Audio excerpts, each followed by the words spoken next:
नमस्कार सबैजनामा नमस्कार। यही 2082 साल अनि 13 गतेदेखि अनि 17 गतेसम्म चाहिँ हाम्रो हिमपति पाठ अर्थात् प्रज्ञापारमिता पाठ चाहिँ हामीले सम्पन्न गर्यो है। अनि आज चाहिँ 18 गते अनि हाम्रो परम पूज्य गुरु स्याङ्बुर मुछे ज्यूबाट अनि हाम्रो वाङ आईको वाङ अभिषेक ग्रहण गर्दै हुनुहुन्छ। अनि त्यसको लागि हामीले चाहिँ गुरुको लागि स्वागतको लागि हामीले सबै तयारीहरू हामी गर्दैछौँ। र प्रज्ञापारमिता भन्नाले चाहिँ दान अनि शील छेन्दी ब्रे अनि ध्यान प्रज्ञा यो छवटैकै अनि लाभ पुण्य हुने भएकोले हामी यो के कुशल कर्म गर्दैछ हामीले।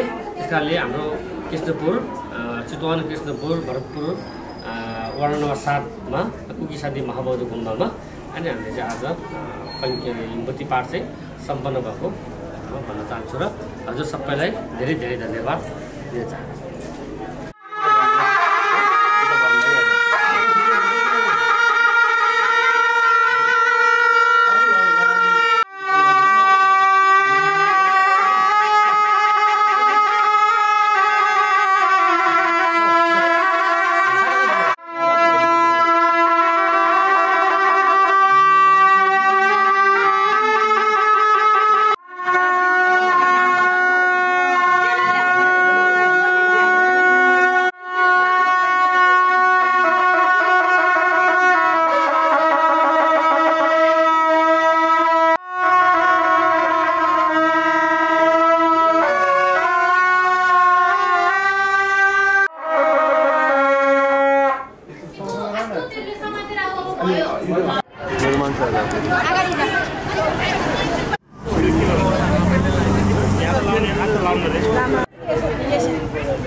सबको गुरुको नाम पढ्न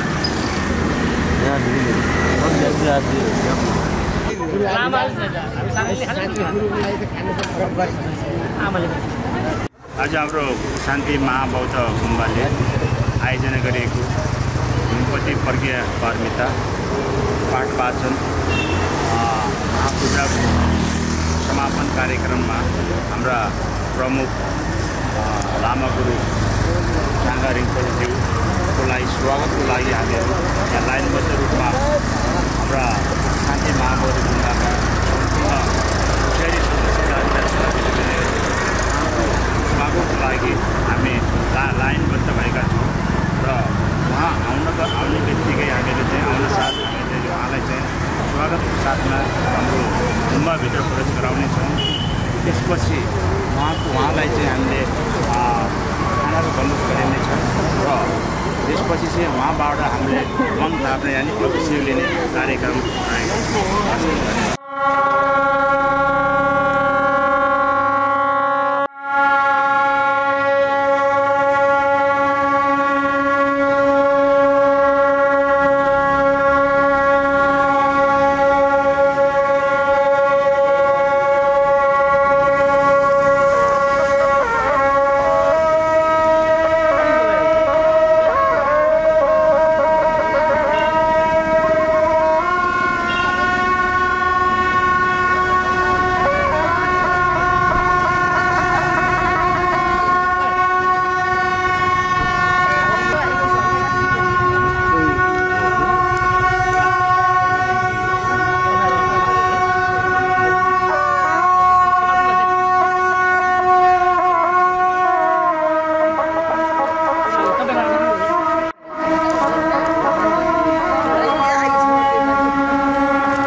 行。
Sa ye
बाजे भनेको छ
सर्वप्रथम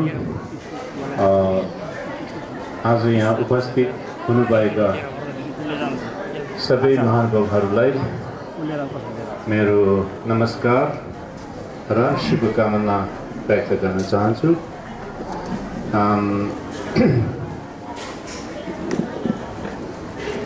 यस गुम्बा र गुम्बाका प्रमुख लामाको अनुरोधमा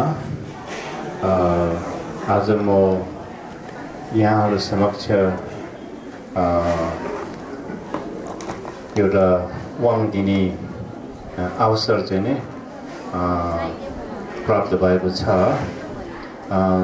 त्यसको लागि म यहाँहरू सबैलाई गुम्बाको प्रमुख लामा तथा गुम्बा सञ्चालक समिति सबैलाई मेरो धेरै धेरै धन्यवाद व्यक्त गर्न चाहन्छु। खासै यो नारायणघाट मा म कई पटक चाहिँ नि आएको थियो आफ्नै कामको सिलसिलामा कहिले कहिले लुम्बिनी जाने बाटो परेर त्यस्तो धेरै पटक चाहिँ नै म आउने जाने चाहिँ नै भएको थियो। तर यहाँ यस्तो गुम्बामा उपस्थित भएर यहाँहरू समक्ष धर्मको उपदेश दिने अथवा वाङ दिने चाहिँ नै सायद यो पहिलो पटक होला। अनि अहिलेको यो यहाँ उपस्थित हुनुभएको यो माहौललाई यसो हेर्दाखेरि यहाँ पनि निकै तपाईहरू धर्ममा आस्था राख्ने र अनि एउटा धर्मप्रति एउटा आफू संलग्न भएको चाहिँ निकै धेरै भएको मैले पाएको छु। त्यसो हुँदाखेरि मलाई धेरै खुसी लागेको पनि छु। अनि वाङ दिने भन्दा पहिला एउटा दुईवटा कुरा चाहिँ नि म धर्मको विषयमा एउटा दुईवटा कुरा चाहिँ नि तपाईहरूलाई व्यक्त गर्न चाहन्छु। किनकि हामी सबै मानव जाति अर्थात् मानवको जन्म लिएको छ। अनि मानव मात्रै नभएर त्यो मानव पनि एउटा धर्मलाई आस्था राख्ने त्यस्तो एउटा जन्म चाहिँ नि हामीले लिएको छौँ। यो वास्तवमा चाहिँ नि अति नै दुर्लभ हो। मनुष्य जन्म लिन चाहिँ नि निकै गाह्रो छ र मनुष्य मध्ये पनि एउटा धर्मको विषयमा बुझ्ने जान्ने एउटा मौका पाएको अनि त्यसलाई एउटा आस्था राख्ने व्यक्ति भएको चाहिँ नि अति नै दुर्लभ हो भन्ने बौद्ध ग्रन्थहरूमा उल्लेख छ। त्यसो हुँदाखेरि अहिले आज म लगायत यहाँहरू सबै हामी सबै त्यो दुर्लभ चिज अथवा मानवको शरीर चाहिँ नै हामीले प्राप्त भएको छ। अब मानव शरीर भनेको के हो, कस्तो किसिमको एउटा मानव शरीर चाहिँ हामीले अहिले बाँचिरहेको छ, त्यसलाई हामीले बुझ्नुपर्ने आवश्यकता पनि छ। जस्तै बुद्ध निर्वाण प्राप्त भएर उहाँको पहिलो उपदेश के हो भने हामीले एक फेर यसो चिन्तन गर्दाखेरि बुद्धले पहिलो उपदेश चाहिँ के हो, यो संसार सबै दुःख हो, दुःख चाहिँ नि हामीले भोगिरहेको छ, दुःखको एउटा पहिचान गर्नु। अनि अब त्यसको व्याख्या गर्नु पर्दैन। अब हामी जतातता दुःख चाहिँ नै हामीले अनुभव गरिरहेको हुन्छ। अनि त्यसपछिको उपदेश दुःखको कारण के हो, दुःखको पनि कारण हुन्छ। केही कारण नभएर केही हेतु नभएको हामीले दुःख चाहिँ नै अनुभव गर्दैन। जति हामीले दुःखको अनुभूति गर्छ त्यसको आफ्नो एउटा कारणहरू हुन्छ। त्यसो हुँदाखेरि बुद्धले भन्नुभएको छ दुःखको हेतु अथवा दुःखको कारणलाई हामी बुझौँ। अनि त्यो कारण चाहिँ के हो भन्दाखेरि त्यो कारण चाहिँ नि खास अविद्या अर्थात्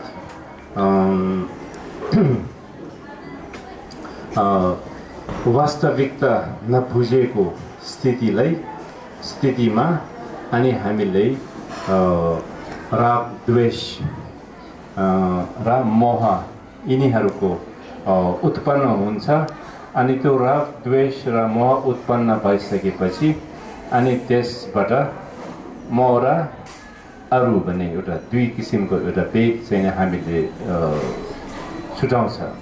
जस्तै मोह अनि तपाईँ अरू भन्दाखेरि एउटा दुईवटा किसिमको एउटा हुन्छ। त्यो छुट्याउँदाखेरि अनि सेल्फ भन्दा कि म आफैलाई एउटा राग हुन्छ। राग भन्दाखेरि एउटा चाहना, सबै मेरो आफ्नै लागि हो भनेर, मेरो आफ्नै लागि केही न केही चाहिरहेको, जति हामीले पुरा गरे पनि नपुगेको एउटा त्यो स्थिति चाहिँ नै, त्यस्तो एउटा अनुभूति चाहिँ नै हामीले पाएको छ। त्यसलाई राग भन्छ, राग, अनुराग।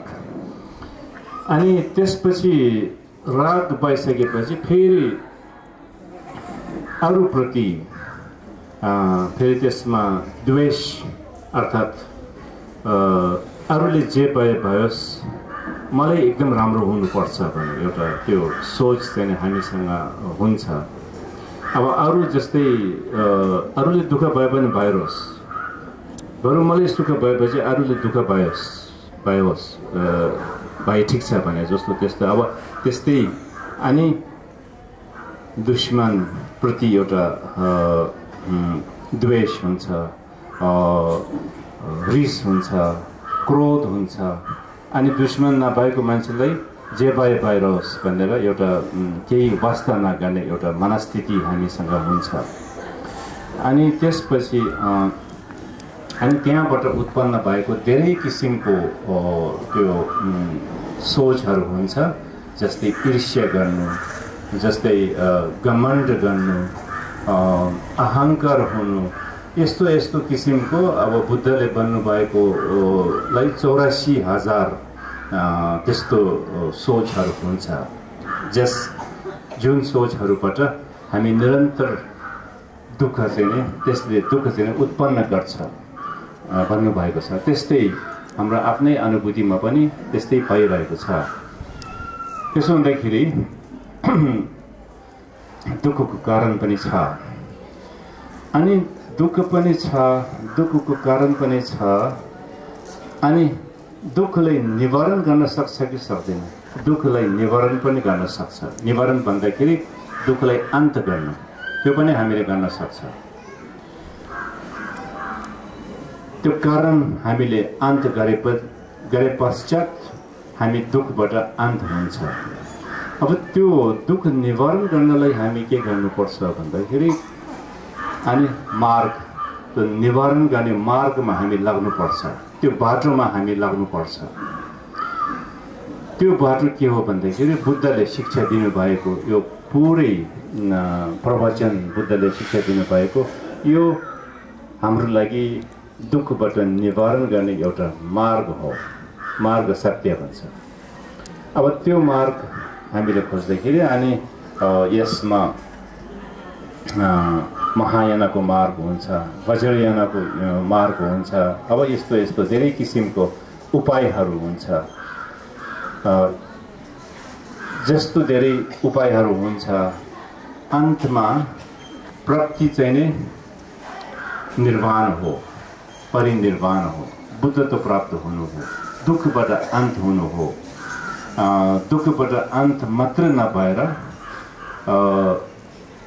हामीले अरूलाई पनि दुःखबाट छुटकारा पाउने त्यस्तो एउटा उपाय हो। त्यो हुँदाखेरि त्यही सिलसिलामा चाहिँ नै अहिले मार्गको माध्यमबाट चाहिँ नै धेरै अब पूजापाठहरू पनि हुन्छ, ध्यान समाधिहरू पनि हुन्छन्, त्यस्तै परोपकारको कामहरू पनि धेरै हुन्छ। यी सबै चाहिँ नै एउटा बुद्धत्व प्राप्त हुने एउटा मार्ग हो। त्यसमा यहाँहरू सबै संलग्न भएको छ।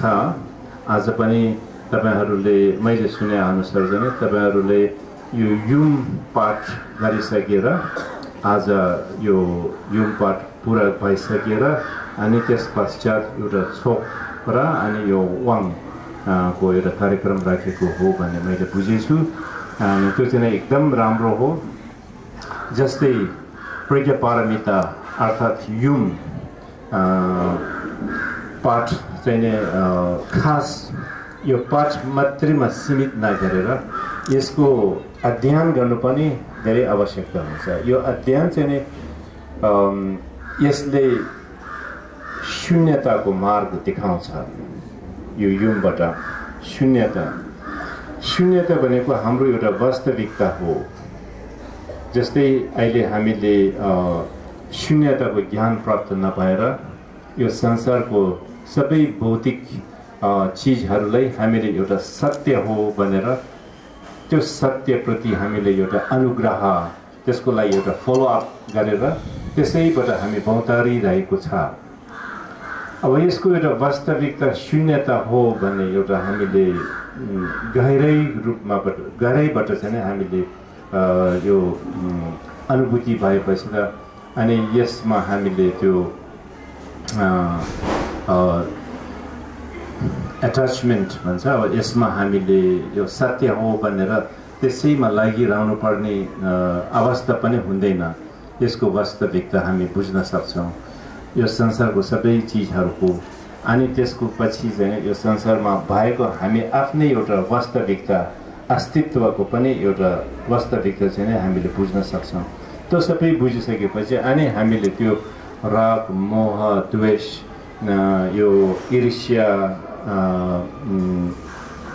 यो घमण्ड यिनीहरू सबै त्यतिकै छुटिहाल्छ, किनभने तिनीहरूको आफ्नै एउटा अस्तित्व चाहिँ रहँदैन। त्यसो हुँदाखेरि यो सबै प्रज्ञापारमिता युम यसको यो पुस्तकमा चाहिँ नि व्याख्या गरेको छन्।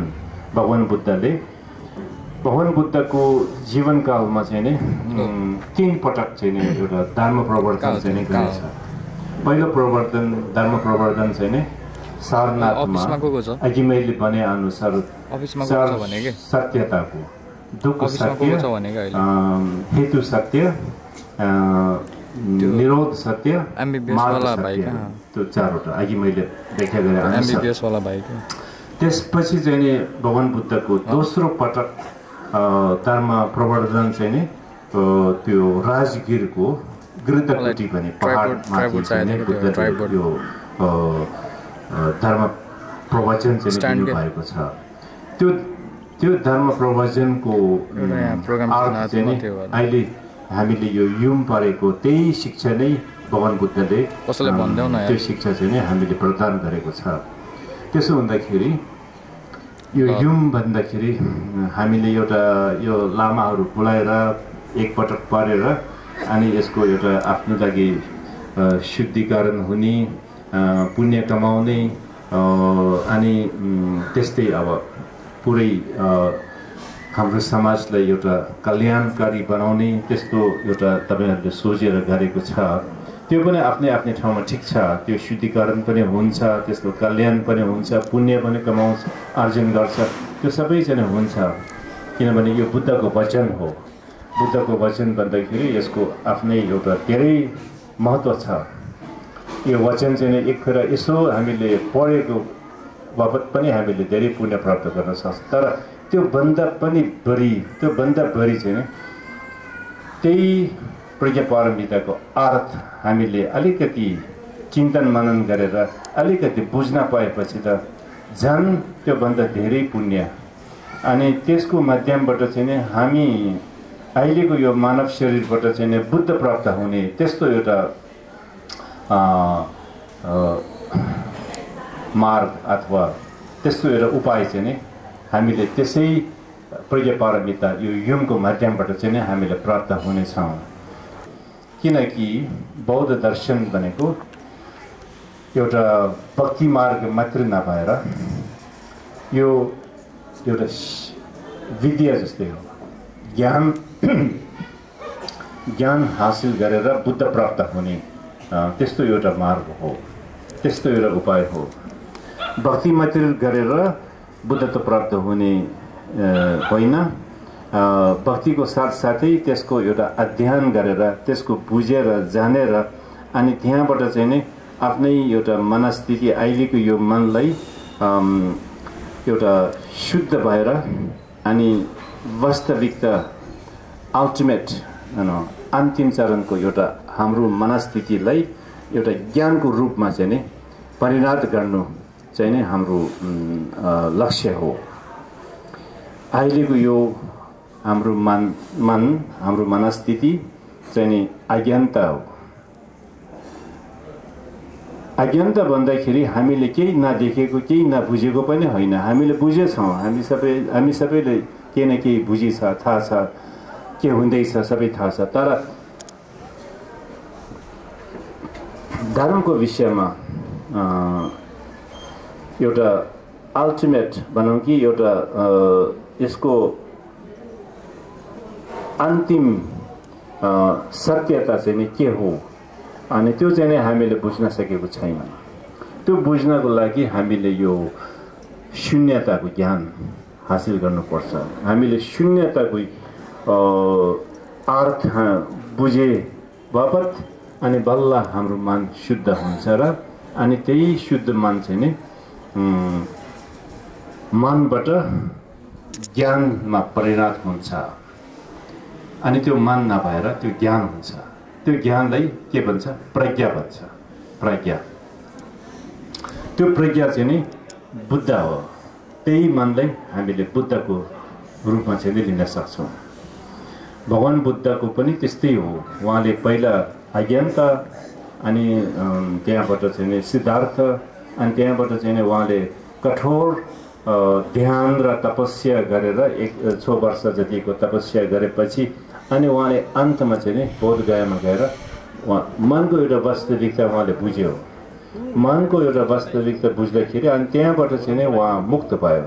यो संसारको सबै दुःखबाट, संसारको सबै बन्धनबाट मुक्त भएर अनि त्यसपछि उहाँ त्यो मन चाहिँ नि ज्ञानमा परिणत भयो। र त्यसैले हामीले भन्छ बुद्ध आफैले पनि भनेछ, अब म मान्छे होइन, देवता पनि होइन, राक्षस पनि होइन, केही पनि होइन, म के हो? अनि तपाईँ के हो? म बुद्ध हो भनेको ज्ञान।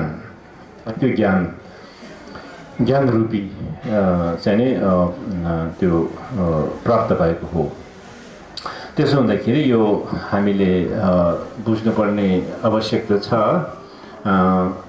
अब धर्मको विषयमा एउटा अलिकति सूक्ष्म रूपमा गहिराइमा हामी गएर अलिकति हाम्रो मनलाई एउटा परिवर्तन गर्ने, यो मनलाई एउटा ज्ञानको रूपमा चाहिँ नि परिणत गर्ने एउटा कोसिसमा हामी लाग्नुपर्छ। त्यसलाई एउटा बुद्धत्व प्राप्त हुन्छ। त्यो चाहिँ हाम्रो अन्तिम लक्ष्य चाहिँ नि हुन्छ। अनि हामी बुद्धत्व प्राप्त गरेर के गर्नुपर्ने, के को लागि हामी बुद्धत्व प्राप्त गर्नु भन्दाखेरि हामी आफै जस्तै धेरै प्राणीहरू छ यो संसारमा। अनि ती संसारको सबै प्राणीहरू पनि हामी जस्तै, हामीभन्दा बढी, हामीभन्दा कम, तर दुःखमा चाहिँ नि दुःखले सताइरहेको हामीले पाउँछौँ। कसै पनि दुःखबाट छुटकारा पाएको छैन, सबै दुःखी छ। ती दुःखी प्राणीहरूको उद्धारको लागि पनि हामी बुद्धत्व प्राप्त